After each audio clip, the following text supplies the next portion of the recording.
Welcome to the YouTube enjoyers, stay eager, spam noted. Today a huge winter patch dropped in Korea. I'm not gonna cover everything, especially balance patch. I'm not gonna cover it because I don't know other classes. This video will only cover something other than that are important. First one is the new class Guardian Knight. There are two builds. First one is the Dragon Transform build, Hitmaster class. It's running spec crit. From the game's proposal, it shows Grudge, Keen Blunt, Crystal, Hitmaster, Adrenaline. For the non-transform build, it's a front attacker, crit swift. The huge characteristic is that it has so many shield and push immune. It's actually very fun, and I'm playing this build, by the way, the front attack. From the small gauge suggestion, it shows Grudge, Keen Blunt, Barricade, Master Brawler, and Adrenaline. We got to know it that today, oh, this is a Barricade class because of infinite shield uptime. And therefore, not just the price of the Master Brawler,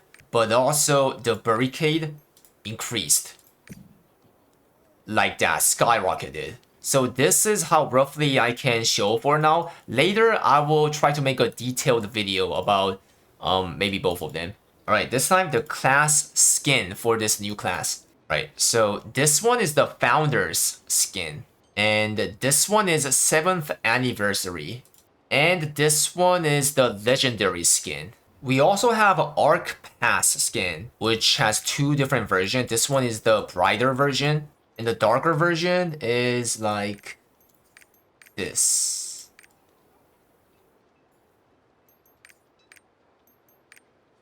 Interesting.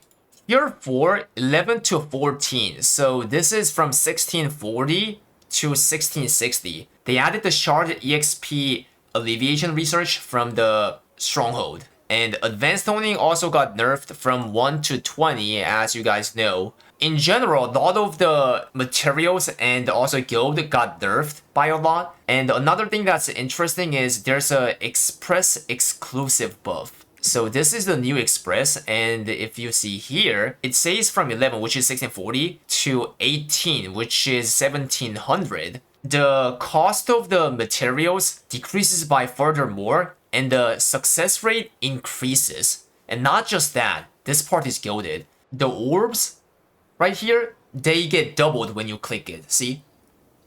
Now it's 6, and then it resets to 0, and then it's gonna fill up 2. So it's an even number. And this is from the Express buff. It's not a permanent buff for all character. And they added the character guild shop.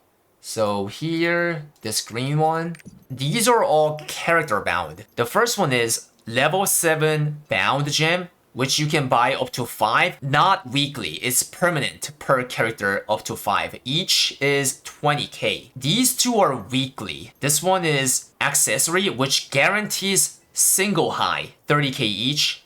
And this one is a bracelet that says right there, fixed option 4500 HP. And the second and third line is the combat stats. You can choose either crit spec or crit swift or spec swift, but the figure is fixed to 70, so it's not that great.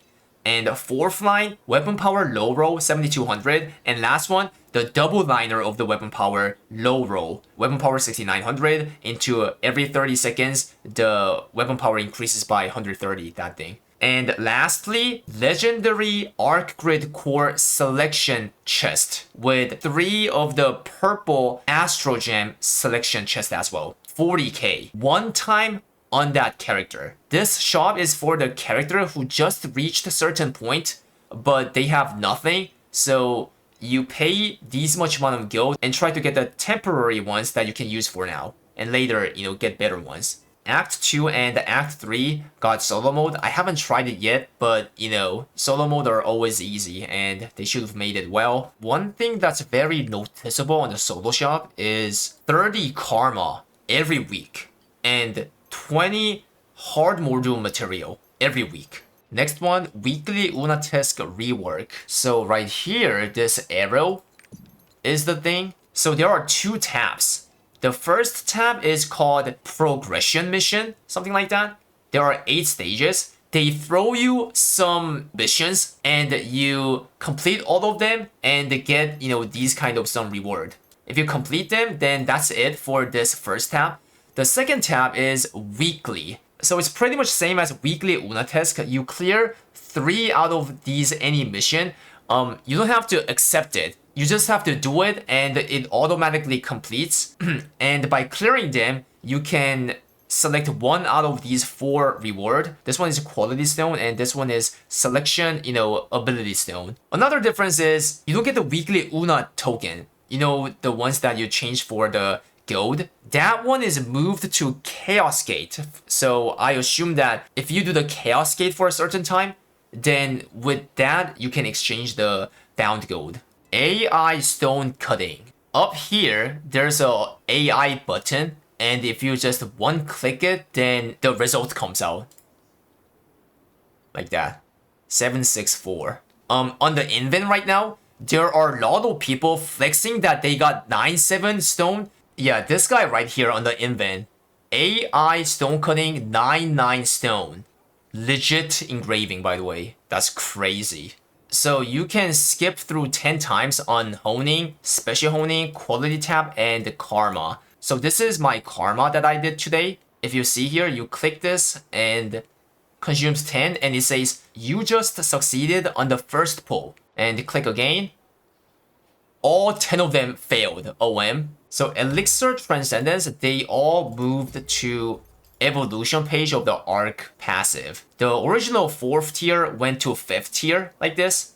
And they slide it into a 4th tier. The Transcendence is actually completely gone. All these 6 of them are elixirs. This one is critical. This one is master. This one is something new that increases evolution damage straight up. And these back rows are supporter, illuminator, advanced, and prey, something that increases brand power. You can pick 2 out of these 6. The reason why you can pick 2 is, I assume, is because the Transcendence is gone. Transcendence usually increases like 15% damage around there, right? And because they removed it, they're trying to compensate that much damage loss by letting you to select 2 elixir effect. Yes, you can go for critical and master at the same time. My Glaver is at 4700 CP, by the way, but when I logged in today, her CP got increased by 250. She's now close to 5000, and it's because of this change. There are 2 potential questions, like number 1, what happened to the raid that used to give these materials like Daymine and the Ivory Tower, right?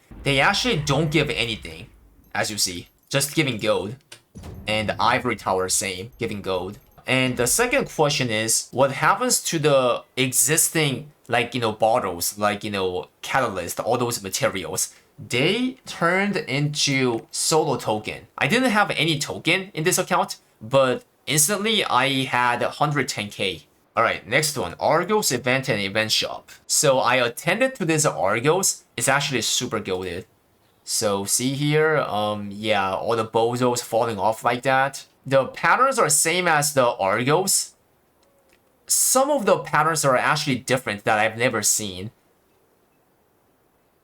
As you see, yeah, this is the thing that was in the trailer, right? Like memorize the pizza and move. I believe you can't push immune this because I tried to try it. And yeah, did you see that? I was using the parry skill, by the way, and it overrides that push immune. You can't cheese. You have to dodge the patterns and not fall. It was a very fun raid. So when you take him down to 0, then you get around 300 tokens. And with that token from the event shop, you can exchange to some of these good stuff. Selection relic engraving like Fions and Hell Key, purple Astro Gem selection card, so on and so forth. Daily reward change. So basically the match that's coming out from the Chaos Dungeon is pretty much all character bound. Only the ones from Amber, the Fate Amber, is tradable now. And the gem moved to Guardian Raid. You do not get the gems from the Chaos Dungeon anymore. You get it from Guardian Raid. They character bounded a lot of mat. At least it's giving increased amount. Chad is saying that it's close to ×3. Pay to win express pass. So I bought it. If you see this Express Pass, they all look, similar as you know, right? Express Pass is up to 1700 by the way. And right here on the left column, this blue columns, these are free to play reward. And the one that are purple column are the pay to win. It's $20 with the current exchange rate. You don't get any honing material related stuff. You do get 100k gold though. Others are something to do with like bracelet, accessory, and gems, those three. The Express Pass, the amount of the mats that it gives you, I think is kinda okay. For me, I cleared several of the crucial from the Paradise. That gives you a lot of mats, right? With that, I had enough mats to hone further than the previous bad Express event. The last event, it was really bad, like such a small amount of mats and stuff, right? The $20 pay-to-win pass is not mat related, except for that, 100k gold, okay? But rather it gives some other good stuff like gem, bracelet, and accessory. At the end, it gives you 9 level 7. It gives you a lot, just like how my Guardian Knight is having. They are all character bound.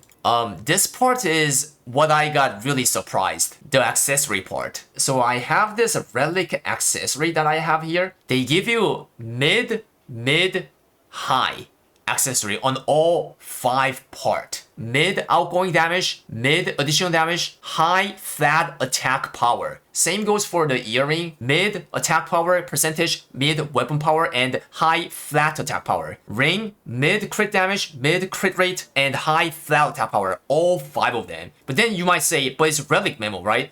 I can't get it right now because I'm time gated, but next week, they give you ancient accessory as well that has same mid high. You're getting all these for $20. And also they give you a bracelet that already have some weapon power effect with selectable, combat stats. This is bound to Express. Express normally happen when a new class comes out, right? So like every semester. Last time, they did such a bad Express because they were afraid of Rice Eaters. But this time, they are giving out a lot of materials, but as a character bound mats. For the Chaos Dungeon, it doesn't give gems anymore. Guardian Raid gives, as I told you, right? This hits the rice farmers really hard. For the amount of the gems, I got like 6 to 7 level 1 tier 4 gem without the harvest. So all the honing mats became character bound as I said. Only the ones from Fate Ember is tradable. So this clearly reveals the direction of the Lost Ark that they are wanting to go. They actually already gave the hint of their direction from 6 months ago when they adopted the bound gem system. Like basically they want to make a lot of things character bound in this game. What does this indicate? Smilegate does not want the players to funnel the roster, like basically sharing the stuff each other. I would say there are 2 reasons. The external reason is they don't want their game to be seen as must play alt, like shitty lifeless game. They basically don't want that bad reputation. And number 2, internal reason, funnel system gives 0 profit to the Smilegate. They are trying to earn potentially more money by bounding the stuff. So what can we do to this new direction? I would say there are 2 possible ways. Number 1, you can downsize the roster just like me. I play only 1 character. This Guardian Knight is really fun, so maybe 2 now. Just play the characters that you really want to play for fun, not for farming gold and funneling. Number 2, if you still want to keep up all 6 characters, then obviously with this kind of character-bound environment keep coming, you have to spend more time or you have to pay to win. It might be arguable on this Smilegate's direction, like controversial, but overall, there's a lot of pros as much as cons, in my opinion. Like pros, rice farmers get hit very hard. Cons, what if I need to buy things from auction house like relic engraving and gems? Because these requires unbound gold.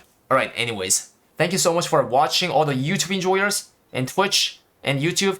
Love each other, grab each other. I'll try to stream on YouTube on a regular basis just like today. Stay giga spam 07.